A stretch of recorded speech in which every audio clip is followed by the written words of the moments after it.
오늘 새해 사실 뭘 해야 되나 이번 주부터 또 52주인데 그냥 하나하나 강의하면서 갈까 그러다가 또 그 한 장 한 장 강의하는 스타일은 우리 주목사님께서 잘하고 계셔서 여러분들 주목사님이 요즘 이제 갈라디아서를 시작하셨더라고요. 네, 갈라디아서. 갈라디아서가 어떻게 보면 바울서실 중에 첫 번째 아닙니까? 네, 그래서 첫 복음, 해석된 복음이라고 할 수 있는데 여러분들 신약이 만약에 고프시다면 우리 주원규 목사님의 강의를 좀 추천드리고요. 저는 네, 시리즈 설교 한 번 더 갈 겁니다. 그래서 올해는 짜잔, 네, 관계 시리즈로 여러분을 찾아뵙습니다. 관계. 네, 이 관계 속박을 벗어날 수 없잖아요, 우리. 네, 그래서 그동안 우리가 뭐 장소 시리즈, 뭐 기적 시리즈, 그리고 대화 시리즈 했는데 올해는 네, 관계를 한번 디립해 보도록 하겠습니다. 성경은 과연 관계를 어떻게 정의하고 있는지. 그래서 그 첫 번째 관계 시리즈로 네, 우리에게 뗄 수 없는 이 부모의 관계. 네. 참, 왜 갑자기 이렇게 나오는지 여러 탄식이.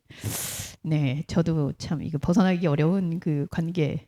뭐 벗어날 수 없죠. 평생 부모님이 돌아가신다고 해서 부모의 관계가 없어지는 건 아니기 때문에 네, 관계 시리즈 어떤 성경에서 펼쳐지는 관계들 살펴보면서 궁극적으로는 하나님과 우리의 관계를 되짚어보는 시간 될 것 같습니다.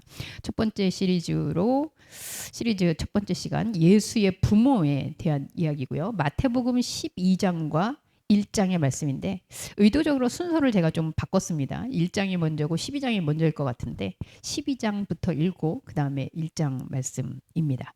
제가 본문 읽도록 하겠습니다.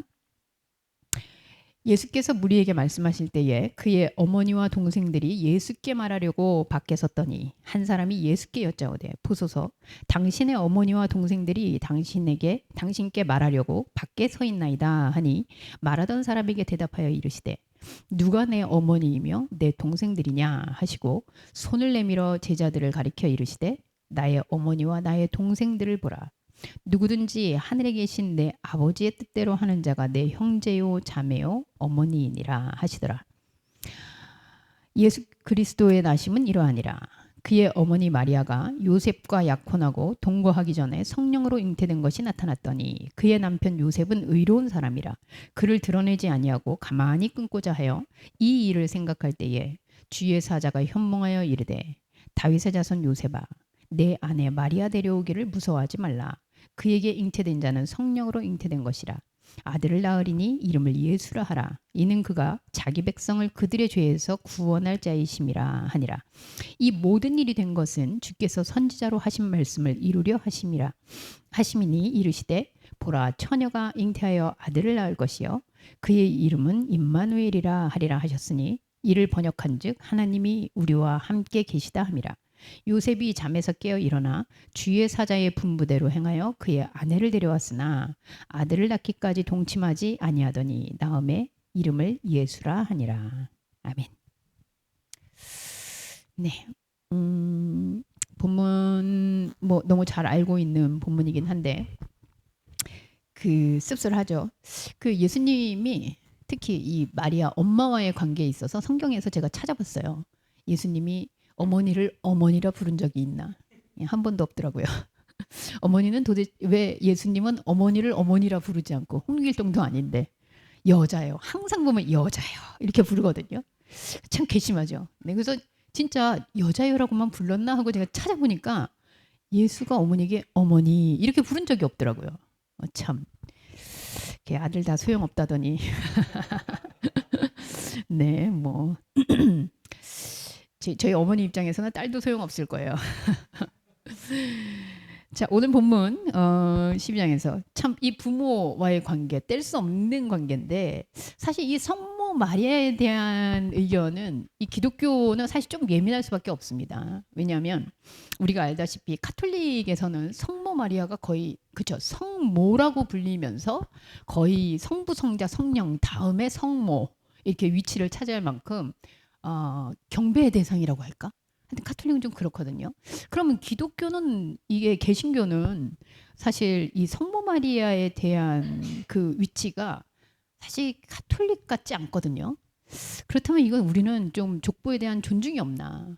이에 대해서 저는 오늘 약간 변론 같은 얘기가 되지 않을까 이런 생각이 좀 들고요. 네, 그리고 아마 오늘은 남자 성도님들이 굉장히 간만에 좀 반가울 이야기가 아닐까. 네, 늘 이렇게 보면 성경에서 이렇게 나오면서 여성보다 이제 남성의 인물들이 나올 때 사실 그 약점이라든지 한계라든지 인간적 한계라든지 이런 부분들이 많이 비춰졌는데, 네, 오늘은 반대로 이 성모 마리아라 불리는 마리아와 이 말씀에 등장하는 이 성부라고 할 수는 없잖아요. 네, 성모는 괜찮은데 요셉을 성부라고 부르진 않거든요. 그래서 이 요셉 남자의 이야기에 좀 집중을 하면서 남자들의 자존감이 좀 올라가지 않을까 싶습니다. 자, 말씀은 문제의식에서 먼저 시작합니다. 네, 마태복음 12장에 예수님이 이렇게 그죠 저처럼 이렇게 말씀을 전하고 있는 거죠. 성도 그 회당에서 말씀을 전하고 있는 상황인데 그 어머니와 동생들이 밖에 있어요. 네, 밖에 있으면서 뭔가 말하려고 서 있다라는 표현으로 나와요. 복음서에서 사실 이 같은 사건에 대해서 기록을 마태도 하고 있고 마가도 하고 있고 누가도 하고 있거든요. 근데 누가복음은 사실 마태복음, 마가복음과는 사뭇 결이 다르게 굉장히 좀 인간적인 측면에서의 그 마리아에 대한 좋은 인상을 주려고 했나라는 생각이 들 정도로 좀 다른 결로 기록을 하는데, 예를 들면 지금 여기서는 어머니와 동생들이 안 들어오고 지금 밖에서 지금 기다리고 있다 이렇게 얘기를 하거든요. 마가복음도 보면 비슷하게 얘기합니다. 그때 예수의 어머니와 동생들이 와서 밖에 서서 사람을 보내어 예수를 부르더니, 마가복음은 조금 더 적극적이에요. 말씀 전하고 있는데 그냥 기다리고 있는 게 아니라 사람을 보내서 시켜요. 예수한테 우리 여기 있다고 좀 전해줘. 그리고 예수를 불러요. 좀 예수 좀 나오라 그래. 이렇게 지키는 장면 나오고요. 그리고 누가복음은 또 반대로 굉장히 수동적이면서 이렇게 변명을 합니다. 예수의 어머니와 그 동생들이 왔으나 무리로 인하여 가까이 가지 못했다. 그러니까 마치 사람이 너무 많아가지고 이렇게 접근을 못하고 있었다. 이렇게 좀 변명을 해요. 제가 이걸 왜 변명이라고 하느냐. 사실 마가복음이 그 기록 중에 가장 먼저 된 기록이라고 본다면 사실 마가와 마태가 동일하게 얘기하고 있는 것은 지금 예수의 어머니 마리아와 동생들이 찾아와서 예수한테 지금 뭔가 말을 하고 싶어 하는 장면이 지금 그려지거든요. 근데 이거를 굳이 사실은 그렇게 한 게 아니고 이렇게 좀 못 들어가고 있었던 거다. 이게 변명에 가깝지 않나 이렇게 추측이 되는데, 이 말은 무슨 말이냐면요. 여러분 상상해 보세요. 제가 챗GPT한테 한번 물어봤어요. 이 본문들을 대면서 예수님이 지금 말씀을 전하고 있는데 그 동생들과 어머니가 무슨 말을 하려고 밖에 서 있던 것 같냐? 이러고 물었어요. 여러분 놀랍게도 챗GPT가 답을 못하고 계속 돌아가기만 하더라고요. 그래서 내가 거기다 썼어요. 왜 말을 못해? 챗GPT가 저는 이 말을 왜 못하지? 그래서 계속 이거를 돌리고만 있고 그 말을 쓰지 않는데, 네, 제미나이는 좀 쓰더라고요. 근데 제미나이는 저하고 추측이 좀 비슷했습니다. 그래서 제미나이는 솔직하게 얘기를 했어요. 그 무슨 말을 하려고 했다? 그런데 들어오지는 않고 있다. 그리고 여러분들 이미 본문에서 읽었지만 예수님의 반응이 굉장히 냉담합니다. 뭐 사실은 정답부터 얘기하면 그들은 내 어머니와 동생이 아니다. 이렇게 얘기해 버리는 거거든요. 참 괘씸해요. 왜냐하면 여러분 아시겠지만 예수님이 이렇게 마리아하고 몇 번 부딪히는 사건이 있었습니다. 우리가 지난번에도 한번 말씀 나눴는데 가나의 혼인잔치 때도. 그래서 혼인잔치에서 예수님이 포도주 다 마리아가 포도주 다 떨어졌는데 아들아 뭔가 이렇게 기대하면서 말하니까 그러거든요. 여자여 나와 무슨 상관이 있나이까. 여기서도 여자예요. 심지어 예수님이 부활 직전에 십자가에 달려 죽으실 때도 네, 뭐 여자요 또 이러면서 거기서도 끝까지 어머니란 말을 안 하시고 여자요. 그래서 뭐 그 대부분의 해석에서는 여자여라는 게 이게 극존칭의 말이다 이러는데, 예수님이 다른 사람들한테 보통 가나안 여인이나 혈루병 여인이나 만났을 때도 여자여 이렇게 부르거든요. 그렇게 보면은 사실 이게 극존칭이기보다는 그냥 보편적인 여자요. 이렇게 얘기를 하고 있다라고 보는 게 합리적이지 않나 이런 생각이 드는데 어쨌든 예수님이 마리아가 뭔가를 행할 때마다 별로 그렇게 고가워하지 않는 모습이 보입니다. 그럼 과연 어머니를 무시해서 그러냐? 그런데 사실 오늘 문제의식은 50절에 보시면 누구든지 하늘에 계신 내 아버지의 뜻대로 하는 자가 내 형제요 자매요 어머니다. 한마디로 하나님의 뜻대로 하는 자가 내 가족이다 라고 지금 정의를 하고 있는데 그렇다면 앞서 있는 내용은 이 말이거든요. 지금 밖에서 기다리고 있는 자는 내 가족이 아니다. 이렇게 부인하시는 거거든요. 네. 그럼 우리는 의문이 들어요. 왜 마리아가 저렇게 와서 예수를 기다리고 그리고 예수에게 여러분 예수에게 채찍뱉기는 아니지만 여러분들 한번 생각해 보세요. 무슨 말 하려고 했을까요? 네. 여러분들의 어머니나 아버지를 좀 생각하시면서 네. 무슨 말을 하려고 기다렸을까요? 밖에서. 우리 좀 들여보내죠. 우리도 들어가고 싶어. 이런 얘기. 네. 또 우리 민지 어머니를 생각하실 때 뭔 이야기를 나누려고 했을까요? 무슨 이야기? 네, 얘기 좀 하자. 뭔 얘기 좀 하자. 어투는 맞는 것 같아. 얘기 좀 하자. 잔소리. 잔소리. 어떤 잔소리일까요? 네. 밥 먹고 해라. 네. 맞아. 그런 얘기 충분히 가능할 것 같아요. 왜냐면 예수님이 보면 먹는 것도 안 하고 사람들에게 둘러싸여서 막 몇 시간씩 계속 강의하고 이러는 모습들이 사실 추측되거든요. 얘기한 대로 사실 예수의 그리고 이제 그 전에 보면 사람들이 막 그런 비난도 하거든요. 예수가 귀신 들렸다. 네. 바리새인들이 미쳤다. 귀신 들렸다. 뭐 이러면서 무슨 권세로 그러냐. 그러니까 사실 욕 먹는 거잖아요. 그러니까 부모님이나 가족의 입장에서 사실 내가 이렇게 욕 먹고 있고 그리고 사람들이 공격하려고 하고 이런 얘기를 들었다면 말리고 싶겠죠. 야 그냥 그렇게 하지 말고 좀 좋은 어조로 그리고 사람들이 이렇게 한데 인기 관리하고 이러면 되지 너 왜 이렇게 욕먹을 짓을 하고 다니니. 자, 이 얘기는 어떤 관점에서? 모성애의 관점에서. 네. 근데 여러분 왜 이 모성애의 관점에서 이렇게 얘기를 하려고 하는 엄마를 이렇게 딱 잘라서 이건 하나님의 관계가 아니다 이렇게 얘기하시는 걸까? 사실 우리도 얘기는 아니거든요. 모성애라는 거, 부성애라는 거, 이거는 자연스러운 인간이 가지고 있는 최고의 어떻게 보면 사랑이잖아요. 이게 남의 자식도 아니고 내 자식이 이렇게 욕 먹고 내 자식이 어려움을 당하면 당연히 그거를 변호해주고 싶고 그러지 않도록 말리고 싶은 게 인간의 가장 본능적이지만 아름다운 사랑이라고 이해할 수 있는데 예수가 왜 이렇게 야멸차게 이거를 딱 잘라내느냐. 그러면서 얘기하는 게 하늘에 계신 내 아버지의 뜻대로 하는 자가 내 형제요 어머니라고 얘기하는 건 그렇다면 이게 거꾸로 이런 거거든요. 지금 어머니하고 형제들은 하늘에 계신 내 아버지 뜻대로 안 하고 있다는 거예요. 그죠?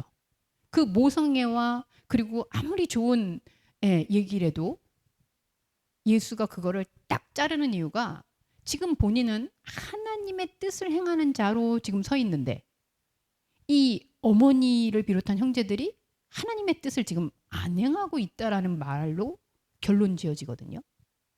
그럼 여기에서 이렇게 질문할 것 같아요. 그럼 하늘에 계신 내 아버지 뜻대로 하는 건 뭘까? 여러분 하나님하고 예수님하고 그죠? 관계 있음 가족이 되고 싶은 거 아닙니까? 우리? 나 예수님하고 예수님이 그죠? 우리 까야한테 얘기했는데 너는 나하고 상관이 없느니라. 뭐 이러면 얼마나 상처받겠어요. 이렇게 맨날 말씀 들으러 오는데. 그럼 하늘에 계신 내 아버지 뜻대로 한다는 게 도대체 뭔지. 그래야 예수님이 네가 내 형제고 내 가족이고 너가 나하고 관계 있는 사람이야 라고 인정받는 건데 여기서 보면 도대체 하늘에 계신 내 아버지 뜻대로 하는 게 뭔가. 그런데 여기에 여러분 단서가 하나 있습니다. 여기 보면요.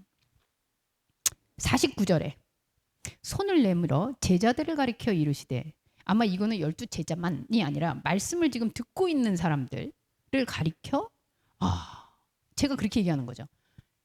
여기 우리 아들이 있어서 사실 이게 좀 안 맞긴 하지만 예, 우리 신호이는 밖에서 엄마를 기다리고 있는데 여기 지금 말씀 듣는 사람들이 있어요. 아, 내 아들이 누구냐? 여기 있는 사람들이 내 가족이다. 제가 이렇게 지금 얘기하는 거거든요. 기분 되게 나쁘죠. 그럼 이제 다시는 안 봐. 뭐 이럴 수도 있는데 지금 딱 그렇게 얘기하는 거예요. 그럼 말씀을 듣고 있는 사람들이 사실은 하늘에 계신 내 아버지 뜻대로 하는 자라는 결론이 나와요. 여러분 이해되십니까? 자, 다시 한번 이 관계를 좀 정리해 볼게요. 엄마하고 형제들은 지금 밖에서 예수를 불러내려고 하고 있어요. 그런데 예수가 단언하게 저들은 하늘에 계신 아버지의 뜻대로 하지 않는 거야. 이렇게 얘기를 하고 지금 여기서 하늘에 계신 내 아버지 뜻대로 하는 사람들이 지금 나와 함께 하고 있고 이들이 나의 어머니와 내 동생이다. 이렇게 얘기하는데 그렇다면 여기 있는 사람들이 지금 하나님의 뜻대로 한다라는 거잖아요. 여러분 이 사람들이 지금 뭘 하고 있습니까? 여기서 지금 뭘 하고 있어요? 자기 앞에 있는 예수님과 함께 하던 사람들이 지금 뭐 하고 있어요? 그죠? 듣는 거밖에 안 하잖아. 근데 하늘에 계신 내 아버지 뜻대로 하는 자라고 지금 얘기하거든요. 듣는 거밖에 안 하는데. 근데 밖에서 있는 어머니와 동생들은 뭘 하려고 지금 기다려요? 그죠? 말린다는 걸 곧 말하려고. 여러분 이 아이러니가 보이십니까? 밖에서는 예수한테 지금 말하려고 기다리고 있고요. 여기서는 듣기만 하고 아무것도 안 하고 있어요. 그런데 예수님의 논리는 여기 아무것도 안 하고 듣고만 있는 사람들이 하늘에 계신 내 아버지의 뜻대로 하고 있는 거고 저기 나한테 말하려고 기다리고 있는 사람들은 하나님의 뜻대로 안 하는 거라는 거예요. 이거에 의하면 우리가 하나님의 뜻대로 한다라는 걸 사실 명확하게 지죠. 뭔가 말하는 상태가 아니라 아무것도 안 하고 그냥 듣고만 있는 상태구나. 네. 밖에서 뭔가 나하고의 관계성에 의해서 뭔가를 얘기를 해주고 걱정해주고 염려해주고 이런 사람은 나하고 상관이 없고 아무것도 안 하고 그냥 여기서 듣기만 하고 있는데 이 사람들이 나하고 관계가 있다는 거예요. 이게 좀 억울하지 않습니까? 마리아 제가 볼 때는 그 뒤에 아마 열 받았을 거예요. 자, 그러면 여기서 하늘에 계신 내 아버지의 뜻대로 하는 자의 대표 인물을 오늘 본문에서 제가 하나 찾아왔습니다. 바로 마태복음 1장에 등장하는 요셉이에요. 네. 요셉 그러면 여러분들 어떤 생각이 드십니까? 요셉이 성경에서 이 마태복음 1장 외에 등장하는 데가 거의 없어요. 뭐 예수님 어렸을 때 마리아가 그것도 얘기하죠. 예수님이 무리를 해서 호적 등록하러 갔다가 이제 일탈해가지고 성전에 가서 막 이렇게 또 얘기하고 있거든요. 성전에서 떠들고 있거든요. 그때 엄마가 가지고 등짝을 스매싱하면서 너 때문에 우리가 다시 돌아왔잖냐. 너 잃어버려가지고 아빠랑 나랑 얼마나 걱정하는 줄 아냐? 할 때 뭐 한번 아버지가 찾아온 것도 아니고 어머니가 그때도 그렇게 얘기를 해요. 그러니까 요셉은 사실 마태복음 1장 이 장면 외에는 등장을 안 합니다. 그래서 우리는 사실 요셉을 잊어버려요. 근데 오늘 여러분이 요셉을 다시 저는 기억에서 떠올리도록 하기 위해서 이 본문을 가져왔는데 보시면 그런 생각이 들었어요. 하나님이 왜 마리아를 택했을까? 수많은 여성들이 있었잖아요. 근데 그 중에 예수 그리스도가 태어나는 인물로 왜 하필 이 마리아를 택했을까? 그 궁금함이 저는 솔직히 있었거든요. 그래서 보통 과거로부터 전통적으로 온 설교에서는 마리아가 주여 나는 주님의 여종이니이다. 가브리엘이 얘기할 때 가브리엘 천사가 얘기할 때 주 뜻대로 이루어지이다. 그래서 순종의 어떤 상징? 그래서 나에게 어려움이 닥쳐오는데도 하나님의 뜻을 위해서 순종을 다짐하는 이런 여인이구나라고 생각할 수 있었으나 여러분 상상해 보세요. 이 당시 문화에 여인이 그죠? 약혼은 했어요. 그런데 동거하기 전이에요. 근데 애를 가졌어요. 여기에서 요셉이 만약에 이거를 발설하거나 아니면은 발설은 아니더라도 요셉이 마음에 계속 품고 있었다는가. 그리고 예수를 볼 때마다 저건 내 자식이 아니지 이렇게 생각했더라면 과연 예수의 이 땅에서의 이 탄생이 가능했을까?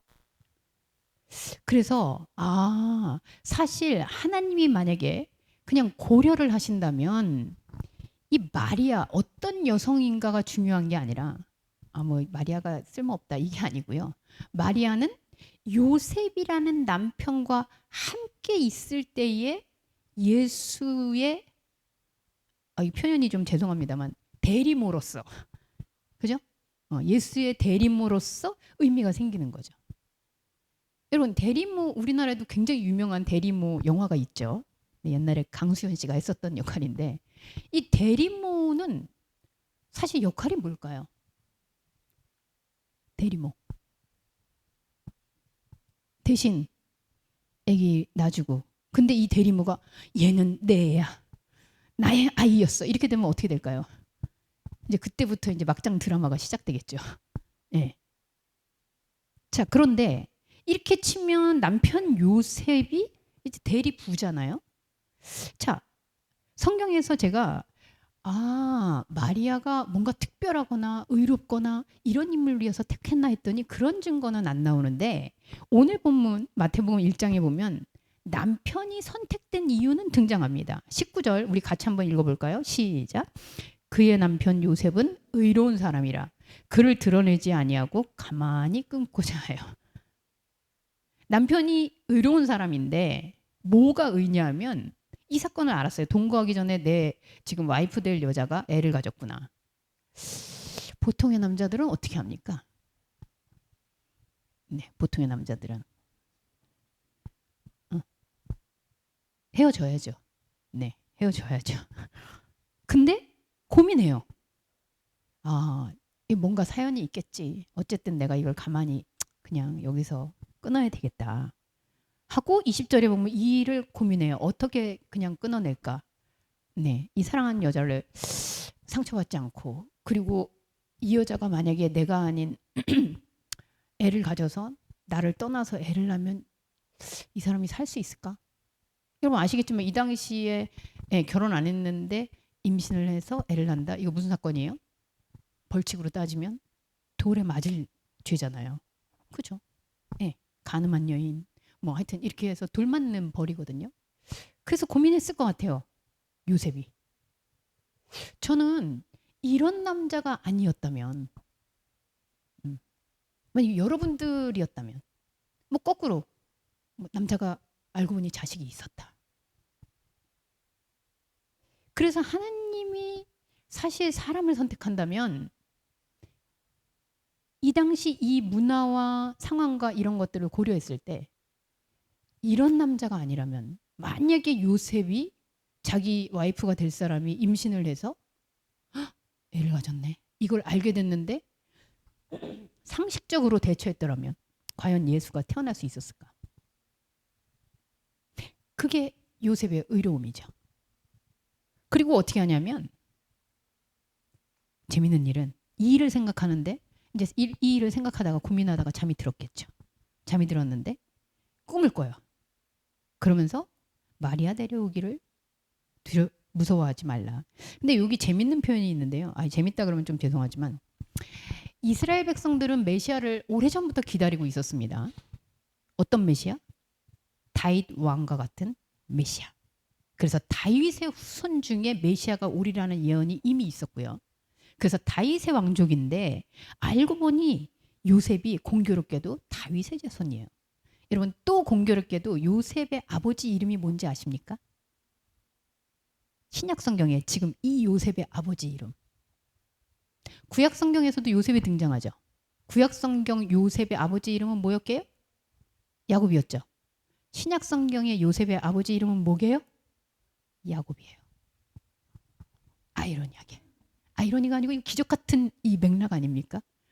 그리고 우리 구약 성경에 있던 요셉의 별명이 뭐게요? 꿈쟁이. 근데 지금 이 요셉도 뭘 해요? 꿈 꿔요.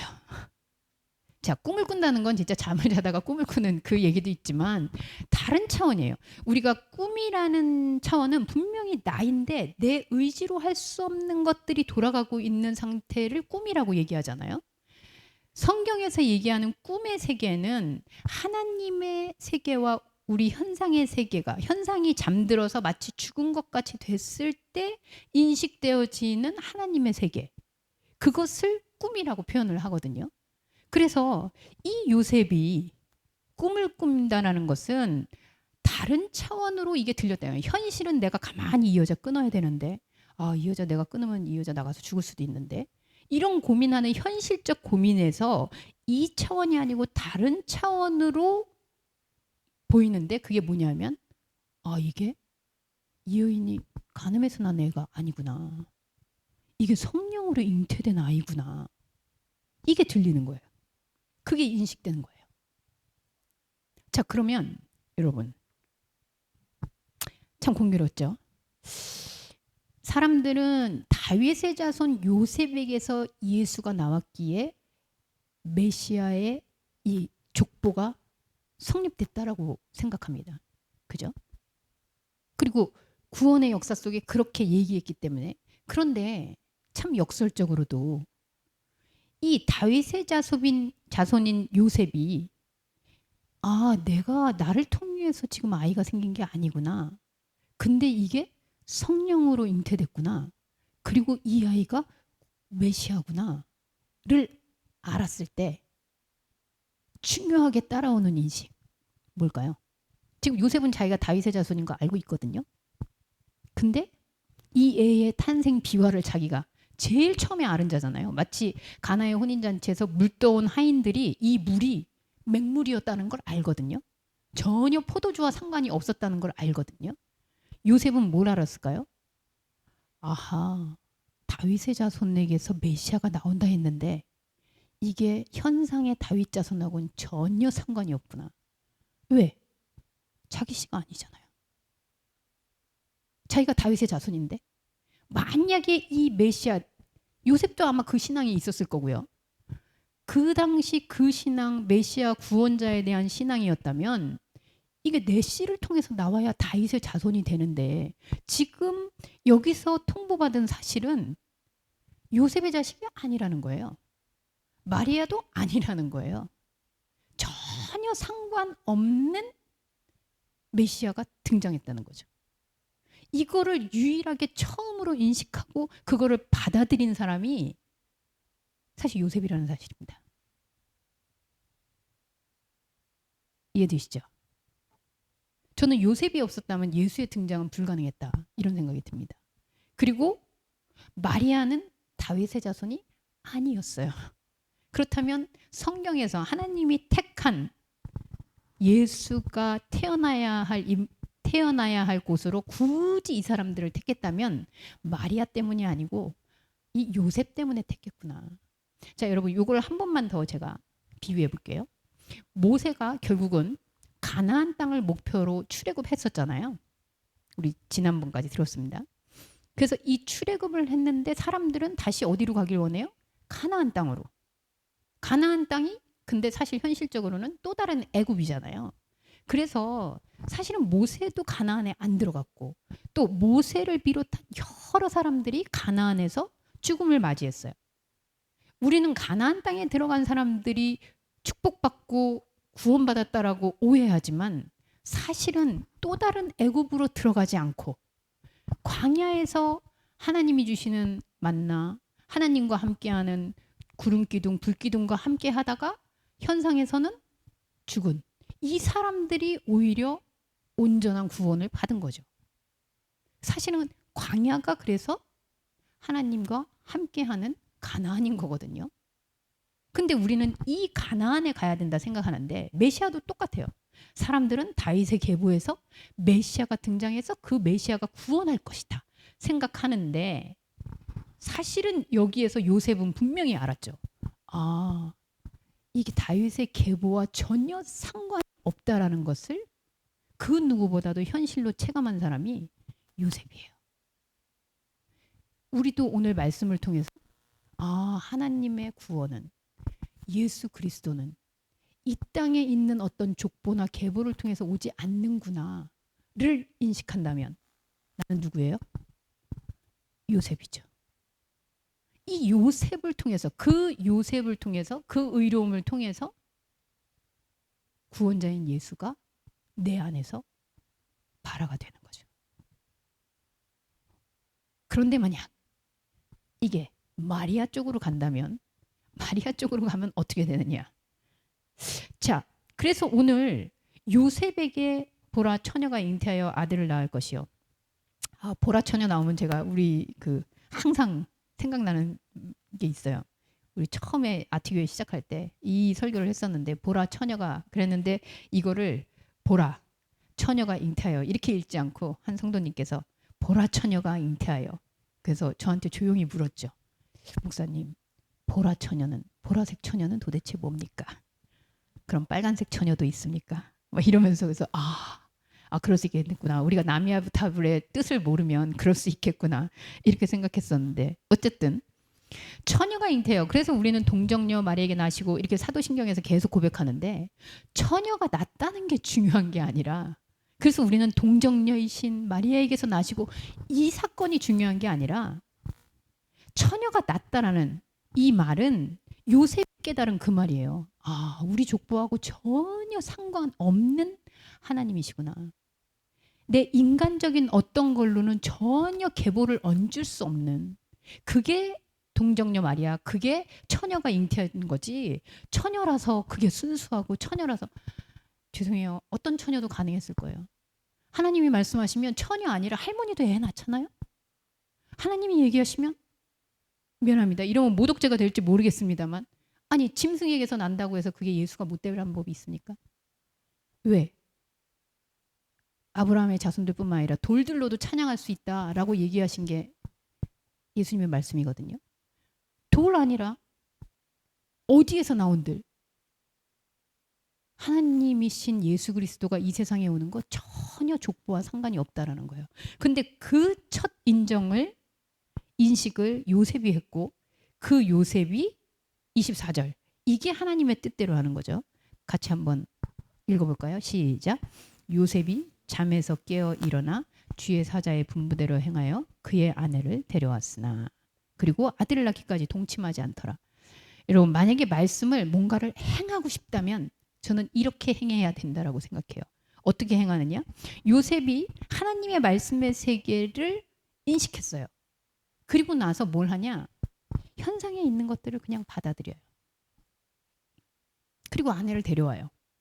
그리고 이 아들이 이 자식이 내 자식이 아니구나. 실망감이 아니라 하나님은 그렇게 임하는 거구나. 그렇게 생각하고 동침하지 않고 예수가 등장합니다. 여러분 성경에는 잘 등장하지만 오늘 본문에도 동생들이 나오거든요. 예수님의 형제들이 몇 명인지 혹시 아십니까? 네, 성경학 박사님이신 우리 주영기 목사님. 뭐 저도 잘 모르지만 많다고 들었어요. 자 그렇다면 이렇게 동침하지 않고 예수를 낳은 요셉은 그 다음에 아들을 볼 때마다 저거 내 자식 아닌데 이러지 않고 그냥 마리아하고 또 살아요. 그래서 애를 줄줄이 낳아요. 자 이게 무슨 뜻일까요? 여러분 혹시 기억나십니까? 아브라함이 이스마엘을 낳고 그 다음에 이삭을 낳았을 때 이삭을 갖다 바치죠. 우리는 설명을 들었습니다. 왜 바쳤게요? 이게 진짜 하나님이 주신 자식 맞아? 그래서 제단에다 올려놓고 그걸 확인받는 게 나오거든요. 저는 여기서 봤으면 요셉이 성전에다 갖다 바치면서 좀 그래봐야 되지 않나. 이게 내 자식 맞아? 하나님이 진짜 메시아로 준 거 맞아? 이거 우리 마누라 하는 모습을 보니 이게 수상한데? 이렇게 의심했다면. 근데 전혀 그런 얘기가 없이 그냥 애 낳고 요셉은 거기서 그냥 현상의 삶을 살아요. 그 사람들이 그러죠. 목수로 그냥 계속 살았던 것 같아요. 저 아버지가 목수 아니었냐? 뭐 이렇게 하는 거 보니 목수로 살면서 둘째 아들 낳고 셋째 아들 낳고 넷째 아들 낳고 하면서 그냥 살아요. 현상을 그냥 살아요. 여러분 그러면 여기서 요셉이 제가 오늘 얘기한 주제는 하늘에 계신 내 아버지 뜻대로 하는 자다라고 얘기했는데 하나님의 뜻을 받아서 이 땅에서 지금 마리아와 관리는 지점이 바로 이겁니다. 요셉은 결국 이 사건 이후에 현상에서 그 어떠한 일도 예수가 내 아들이고 하나님께서 그때 나한테 계시를 주셔가지고 이렇게 나왔고 아마 이렇게 얘기했으면 예수 굉장히 족보상에 문제 됐을 거예요. 걔는 성령으로 잉태된 애야 이러고 떠벌리고 다녔으면 아마 예수 죽었을지도 몰라요. 그런데 자기 안에서 그 들린 말씀을 듣고 현상은 현상대로 살아가는 거예요. 이게 하나님의 뜻을 행하는 사람의 모습이다 라고 생각하지 않을 수 없다는 거죠. 그렇다면 엄마는요? 마리아도 처음에는 주여 주의 말씀대로 하십시오 하면서 자기가 아닌 이게 내가 가질 수 없는 아이가 등장했다는 걸 압니다. 근데 그거 알자마자 어떻게 하게요? 성경에서 네, 세례 요한 엄마 찾아갑니다. 입이 근질거려 죽는 거죠.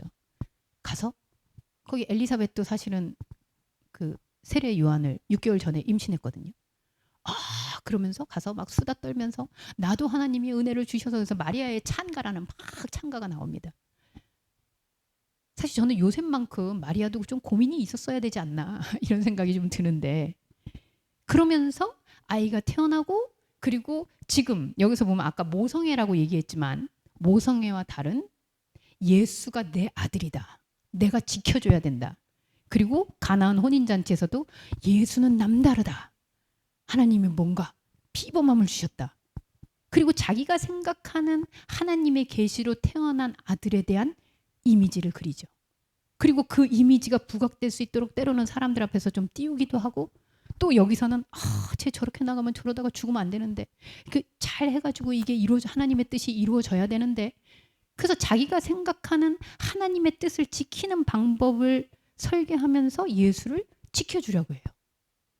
어떻게 보면 아버지는 되게 무심하고 어머니는 굉장히 열성적으로 믿음을 가지고 뜻을 가지고 아들을 지키는 것 같지 않습니까? 근데 결론은 예수가 어머니가 아니다. 이렇게 얘기되는 거예요. 오늘 이 말씀이 우리에게 어떤 의미가 될 것인가? 여러분 사실은 요셉이 여기 본문 이외에 2장까지 등장하는데요. 그때도 보면 하나님이 헤롯이 모든 남아들을 이제 죽이라고 그러거든요. 그래서 요셉의 꿈에 다시 등장해요. 다른 차원으로. 그래서 예수를 피신시킵니다. 그랬다가 헤롯이 죽으니까 또 데려오라 그러는데 그것도 요셉에게 현몽해요. 아내에게 현몽하는 게 아니라 아버지인 이 요셉이 결국은 예수가 될 수 있도록 그 처음을 사실 기초를 쌓아요. 그런데 하나님에게 요셉이 보이는 반응은 그냥 다른 차원에서 들린 그 말씀이 그렇구나 내 자식이 아니지만 하나님이 이렇게 움직이시는구나. 그걸 그냥 듣고 그냥 그거를 따라요.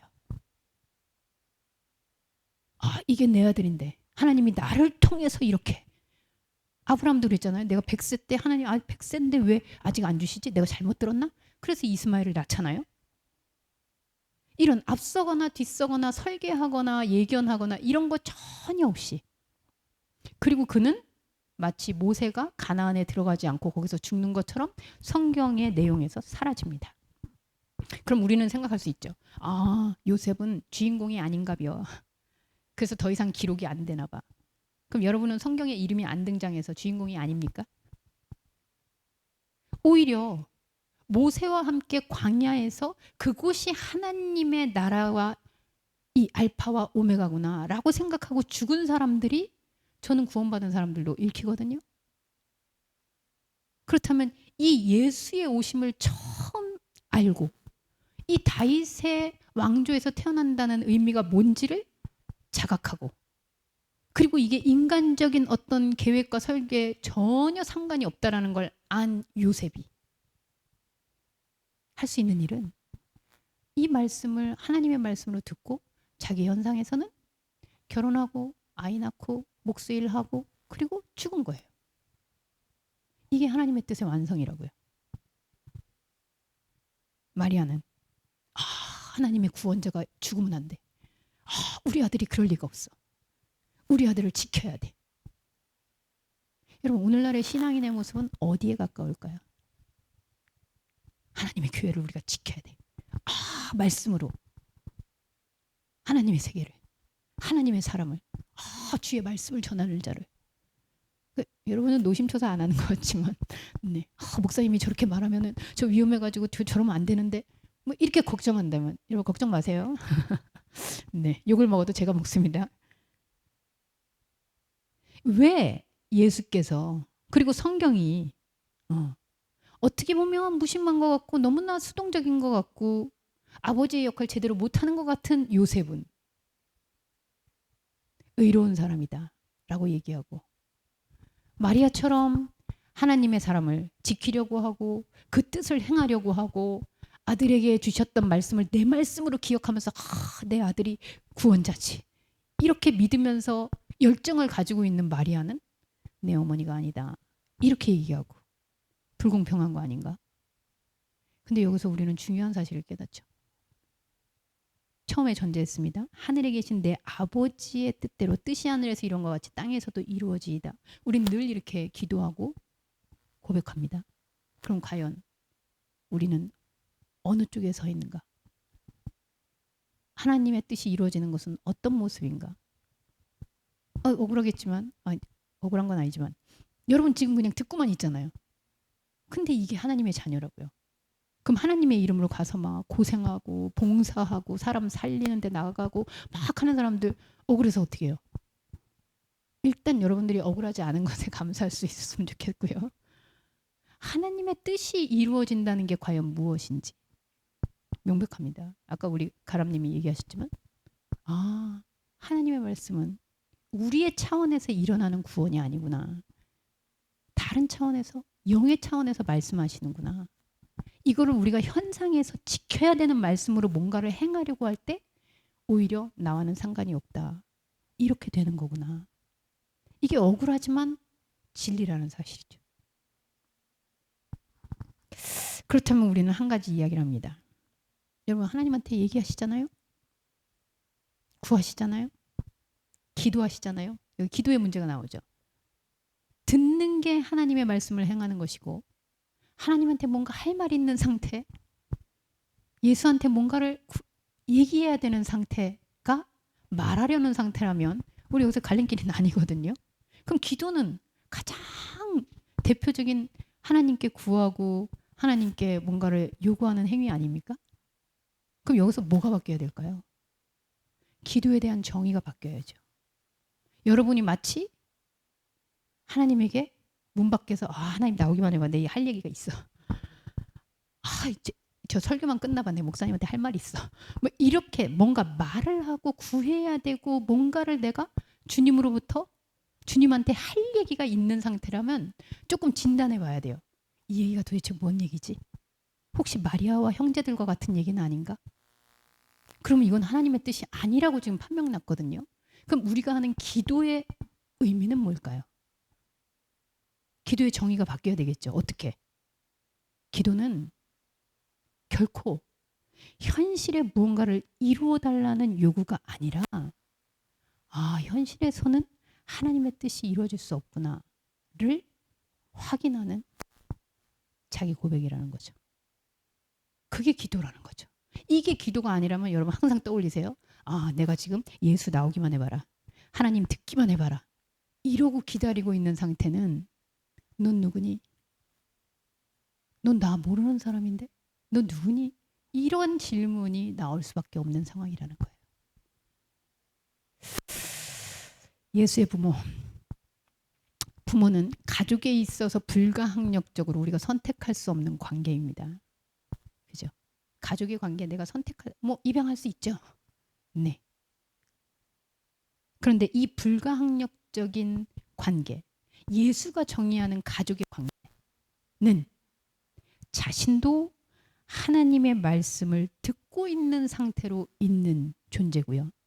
우리에게도 하나님한테 뭔가를 말하려고 기다리는, 하나님한테 뭔가를 요구하려고 하는 그 상태가 아닌 들려지는 말씀, 이 말씀이 현상에서 무언가를 이루거나 조정하거나 달리 바뀌도록 하는 말씀이 아니라 내가 그런 마음을 가지고 있었구나. 그리고 다른 차원으로 들리는 그 말씀을 듣고 그래서 그 말씀이 다른 차원이기에 내가 할 일을 계속해가는. 우리 여기 군인이 2명이나 있는데 하나님이 만약에 말씀을 듣고 지금 군대를 바로 나와서 너의 길을 가라 이래도 안 가셔야 됩니다. 안 가셔야 됩니다. 그럼 탈령이에요. 여러분 절대 안 됩니다. 네, 목사 찾아오지 마세요. 같이 넘어갑니다. 그러면 안 돼요. 요셉처럼. 그리고 그거를 순응하고 요셉은 평생 잊을 수 없었을 거예요. 아, 메시아는 다윗의 자손인 나에게서 나오는 게 아니었구나. 그 고백이 우리의 고백이죠. 아하, 내가 뭔가를 얘기하고 고백한다고 해서 거기서 나오는 게 하나님의 무엇이 아니구나. 마치 하늘에서 아무것도 아닌데 떨어지는 양식인 만나처럼. 만나의 의미가 그 무엇이잖아요. 그냥 나는 예측도 할 수 없는 그렇게 하나님의 구원이 내 뜻대로가 아니라 하나님의 뜻대로 이루어지는 거구나. 나는 거기서 그 들려지는 복음을 듣고 아, 내가 하려던 계획과는 전혀 다르구나. 그것을 인식하는 상태. 그것이 바로 예수와 가족이 되는 유일한 관계성이라는 사실을 새해 첫 주일 첫 말씀에서 기억할 수 있는 저와 여러분이 됐으면 좋겠습니다. 기도하겠습니다. 하나님, 예수와 어떻게 하면 가까워질 수 있을까? 예수님을 위해서 어떻게 하면 더 헌신하고 더 뜨겁게 하나님께 그리고 떨어질 수 없는 관계의 친밀감을 가질 수 있을까? 그걸 위해서 정말 온갖 방법으로 하나님께 사랑을 고백하고 하나님의 함께 하심을 증명하려는 욕구가 우리에게 가득한데 주님은 그 열정과 그 헌신과 주님을 위한 우리의 마음을 알아주기는커녕 나와 상관이 없다 말씀하십니다. 그저 들음 그리고 우리의 현상으로 살아가는 모습에서 요셉의 모습이 있다면 우리가 가야 할 하나님의 뜻이 무엇인지 하나님의 뜻을 구한다는 것이 무엇인지를 다시 한번 명확히 인정할 수밖에 없습니다. 이 인정이 우리의 삶을 이끌어갈 수 있도록 함께하여 주옵소서. 예수님의 이름으로 기도합니다. 아멘.